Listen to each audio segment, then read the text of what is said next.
Hi, good evening. Today on WSBN, we have a series entitled Developing Thinking and Emotional Skills in Infants and Toddlers. What can a parent do? Here today is our special guest, Ms. Ashley Andrews, a graduate student at North Central University. She is here to answer a few questions about cognitive and emotional development in infants. How are you doing today, Ms. Andrews? I'm good. Thank you for agreeing to come to speak with us today. So our first question that we have for you today is, how does attachment affect the child's emotional development? Attachment is considered the close emotional connection between two people. It can play a pivotal role in learning about the development of a child.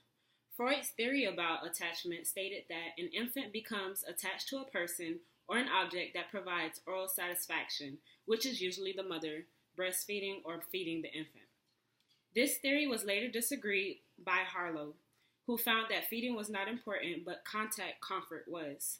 He disproved Freud's thoughts by experimenting with birds. Erikson stayed on the same thought pattern and stated attachment was based on physical comfort. Erikson believed that the first year of living was the development of trust versus mistrust. In order to gain a sense of trust in infants, physical comfort and sensitive care were key to establish. Having trust was the foundation of attachment and sets a standard and expectation that future life will be pleasant and secure. Bowie was another scientist who stressed the idea of attachment being critical within the first year of life. It is given that both the caregiver and baby will both form attachments. Attachment behavior can include crying, clinging, cooing, smiling, and also following the mother around. Having the primary caregiver around would increase the infant's chance of survival. Bowie had 4 phases to describe the conceptualization of attachment. The first phase included birth to 2 months of age. Babies directed their attachment to any human figure and would react with crying or smiling. Phase 2 is from 2 to 7 months of age. This phase limited the attachment focus to one figure, normally the primary caregiver, and the baby is considered to be able to distinguish between familiar and unfamiliar faces. Phase 3 is from 7 to 24 months. This is when specific attachments develop. Babies during this time have increased locomotor skills and they seek contact with their regular caregivers, whether it be mother or father. Phase 4 is 24 months and on. This is when the infant becomes aware of others' feelings and form their own.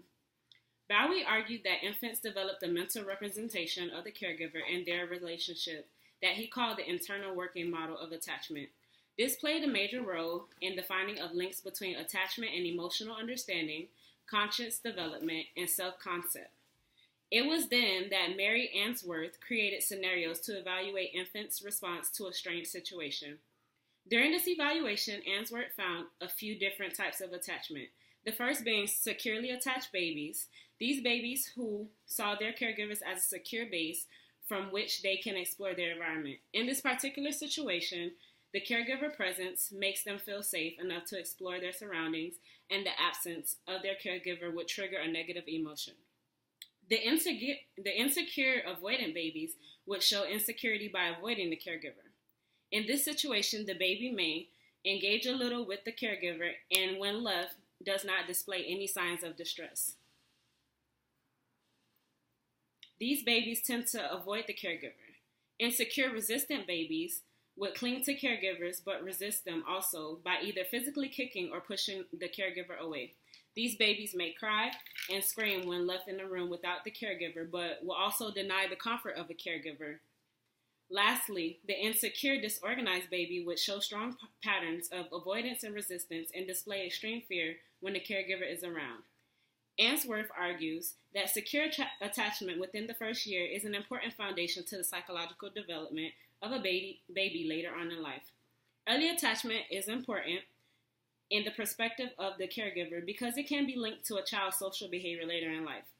Early secure attachment is said to be linked to positive emotional health, high self-esteem, self-confidence, and socially competent interaction with peers. Recent studies show infants who were insecurely attached to both mother and father at 15 months had more behavioral problems than those who were at least securely attached to one parent. It is important to realize that attachment security in infancy does not always produce positive outcomes, but is rather linked to later outcomes through connection with the way children and adolescents experience various social contexts as they develop. Thank you.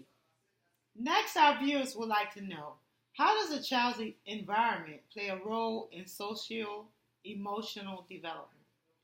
Children's early development occur in and is influenced by each of the environmental contexts each child experiences, from their homes and neighborhoods to their child care centers or preschools. Each environmental context interacts with each other, creating a lasting developmental change within the child. The depth in which the child learns is based solely on the experiences that provide opportunities and growth. Those types of environments are seen as constant and predictable, in contrast to more chaotic environments that have high levels of chaotic activity, lack of structure, and unpredictability in everyday activities. Chaotic environments pose a threat for children's development because they are disruptive to multiple developmental processes.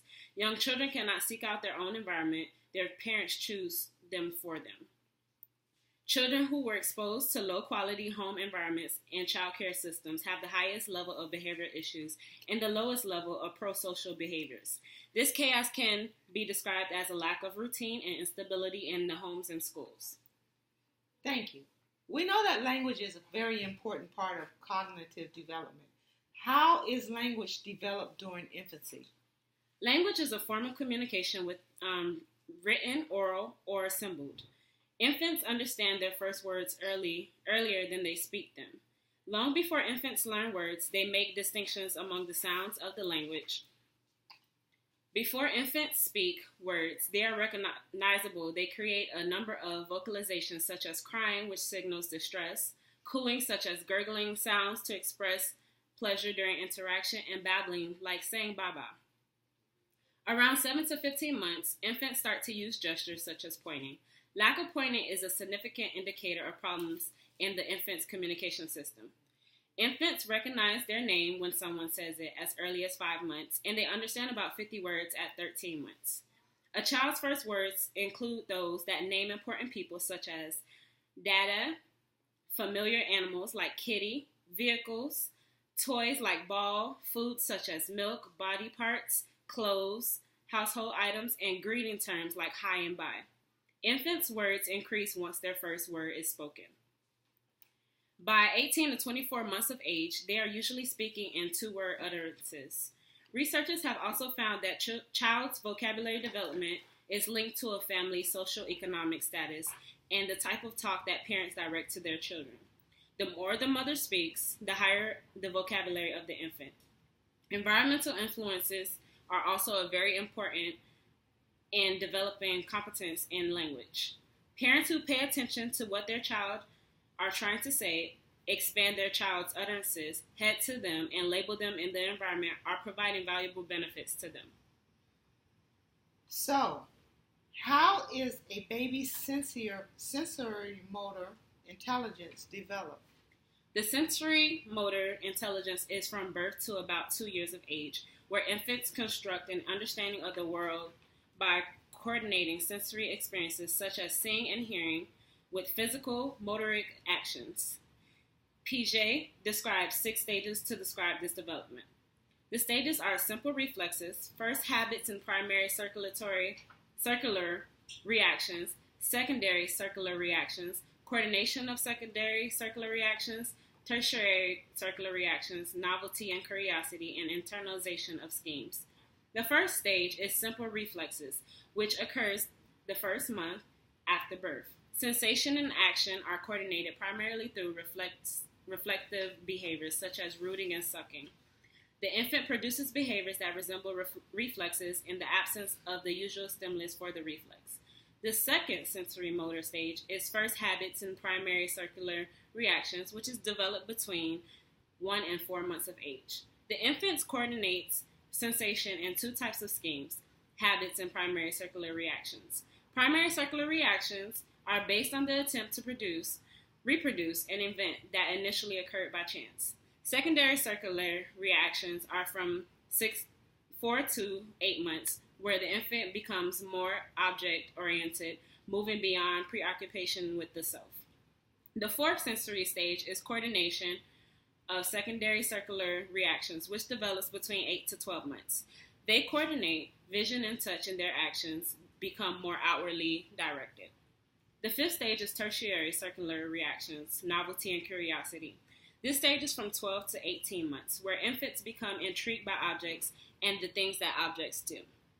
The last stage is internalization of schemes, which is from 18 to 24 months, where the infant develops the ability to use symbols.